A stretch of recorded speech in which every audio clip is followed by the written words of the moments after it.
Okay, and now we go to our news and views. And since Princess Jacel just came back, maybe she hasn't been able to follow some of these latest developments. This is about the Philippine-China projects, and in Philippine media lately, there has been a lot of attempts at creating a negative image of these projects. For example, let's go to the GMA News, which said Duterte's 8.2 trillion infrastructure program may force Philippines into bondage or slavery. How true is this? If you look at the highlighted portion, it quotes underscore, C-O-R-R, from Forbes magazine article. We'll explain who this underscore, C-O-R-R is later on, and you'll realize that this is, at the very minimum, fake news story. Okay, next is Philippine Star. Will building spree hack Philippines to China? Of course, he's my friend Dick Pascual. So tayo ba ay sasanla sa China? Again, he quotes underscore, C-O-R-R, from the Forbes magazine article, and quotes exactly the same lines that the Philippines will be paying 10% interest and so on, and we will prove that this is not correct. The next one, of course, is our proof from Jakarta Post. If you're ready with the slide, the Jakarta Post reports that the Philippines is getting 2% and 3.5% loan rates from China for their Jakarta to Bandung train, which is around over $5 billion train project. So let's read it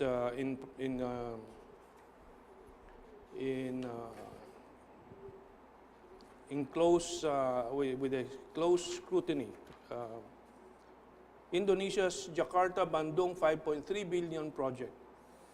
The KCIC, the company that will run it, the Indonesian company, President Director Anggoro Budi Wiryawan says 60% of the loan would be in US dollars and carry an annual interest rate of 2%, while the remaining 40% would be in Chinese yuan with 3.4% per annum interest. The loan would cover 75% of the total of $5.29 billion train project. So this is the rates that China is working on or working with its ASEAN neighbor and friends. So 10% is a misinformation and disinformation, and I would not be surprised if the Americans are projecting this derogatory information. And as I said in a paper I prepared, with President Duterte's diplomatic achievements, I'm sure he can get equal, if not better, terms from the Chinese authorities. Especially, he can always call up President Xi Jinping. And as we have seen in the OBOR meeting, President Duterte always gets a special place in the activities of China with these other countries in their conferences and so on. So. Now, the other issues raised by some of the detractors of the Philippine-China engagement and cooperation is, they say, the corruption, like the North Rail project before, and like the NBNZTE. Everybody knows about what happened to those two projects and how they were aborted, a lot of scandal and controversy. But the question is it the fault of the third party? But this is like the Bataan nuclear power plant and with the Westinghouse. Do you recall that, or you're too young to recall that? I think I'm too young to recall that, but I've heard of it. Yeah.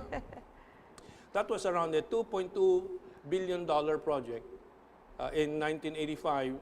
But this was canceled because of the usual suspects, the people who are always protesting in the streets and so on, anti-nuclear and so on for this case.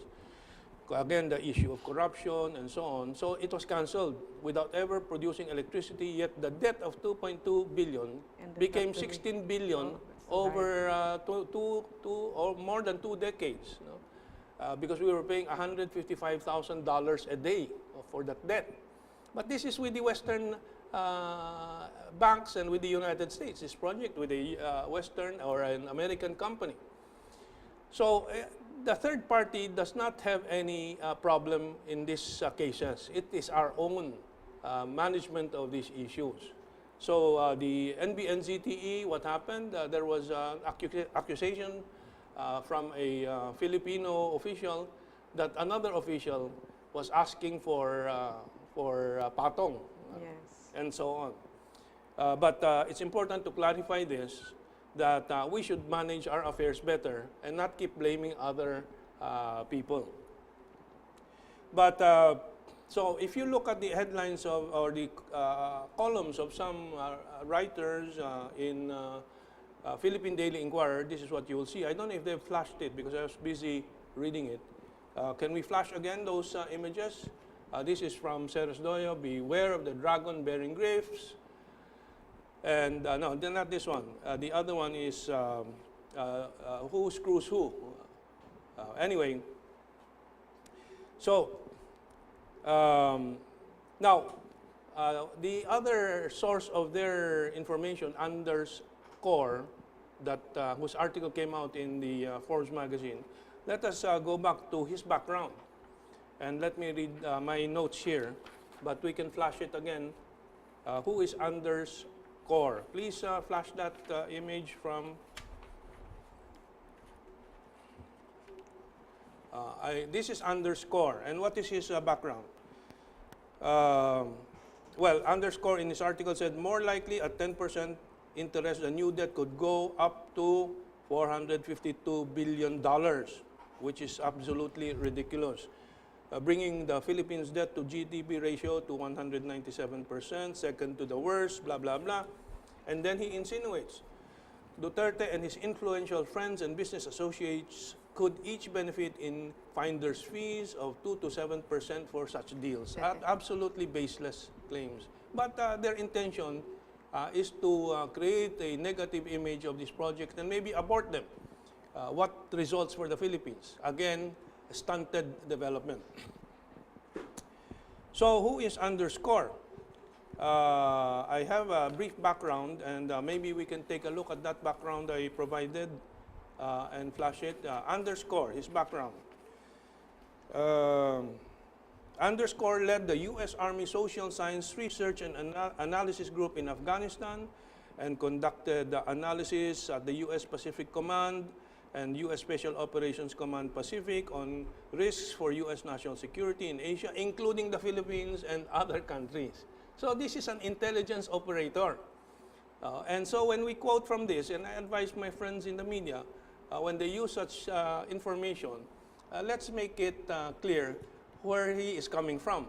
And in this case, this is a highly unreliable source that would reflect American interest instead of Philippine concerns. So that is our view about what has happened in this latest news relating to the Philippine-China relations. So what's your reaction? I don't want to put you on the spot if you don't want to react.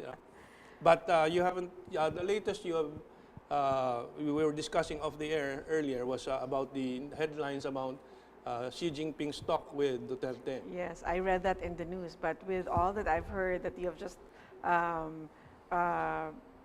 discussed, isa lang po yung reaction ko. I have high hopes that with the Duterte leadership, all the deals that the Philippines will go into, specifically with China, will not put the Philippines at risk. Well, I believe in him. I believe he's a strong man to lead the country and that he knows what he's doing. Yeah. I think that's why I titled this segment, Duterte and China Build Economic Freedom. China through infrastructure construction and therefore after that greater agricultural productivity and industrialization freed 500 million Chinese from poverty in a very, very short time. of a few decades, which took other societies centuries. And I believe the Philippines, with this One Belt, One Road program and the Asian Infrastructure Investment Bank, can finance development so fast that in 5 years' time, we will take off as an economy. Even if we're already starting to take off now, it will be much faster. It took China around 50 years to take off. For us, I think it'll take only 5 years. Let's hope for that and work hard for that. That's right. And pray for that as well. That's right. So, it begins with a good understanding of what's going on in our milieu, in our environment. Okay, let's take this break, and now we'll focus on Philippine-China relations, and this year highlighted by the 600th anniversary of the visit of the Sultan of Sulu to China in 1417. And the visit of Princess Jacel, the great to the 30th degree, I don't know anymore, granddaughter of the Sultan of Sulu, Paduka Batara. Okay, let's take this break.